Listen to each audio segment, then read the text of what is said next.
তো বর্তমানে ঢাকার রাস্তার সবথেকে জঘন্য ঘৃণিত বস্তু কি জানেন? কি কি? অটোরিকশা। ওরা চালায় রিক্সা কিন্তু ফিল নেয় বাইকের। আর অটোরিকশা অনেক ডেঞ্জারাস কেন জানেন? কেন? ওদের ইঞ্জিনটা অটো হইলো, ব্রেকটা ম্যানুয়াল। অনেকটা বাংলাদেশের মতো মানুষজনগুলো অ্যানালগেই আছে, কারণ সিস্টেম হয়ে গেছে ডিজিটাল। এই জন্য দুইটাই যে কোনো সময় ব্রেক ফেল করতে পারে। একদিন আমি এরকম আজকের কাহিনীটা বলি, হ্যাঁ। ঠিক আছে? আমি জাহাঙ্গীর ভাইয়ের গেটের সামনে দিয়ে আসতেছিলাম, পুলিশ আমাকে জাহাঙ্গীর গেটে আটকালো।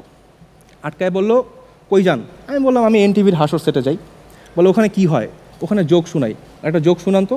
আমি তারপর বললাম আচ্ছা বলেন তো, শাহরুখ খান, সালমান খান, আমির খান এবং হিরো আলম এদের মধ্যে সব থেকে বেশি কনফিডেন্স কার? অফিসার বললো হিরো আলমের। আমি বললাম না আমার, কারণ আমার কোনো লাইসেন্স নাই। বলে এগুলো কী বলেন, পাগল হয়ে গেছে নাকি, কাগজপত্র দেখান। এখন তো আমার চিন্তা হয়ে গেল মাথায়, আম বলে একবার থাপ্পড় খাইছি, কাঁঠাল ছিল রবিবারের কোড, আমি কি করবো। হঠাৎ করে পকেটে আমার ফোন বাজলো।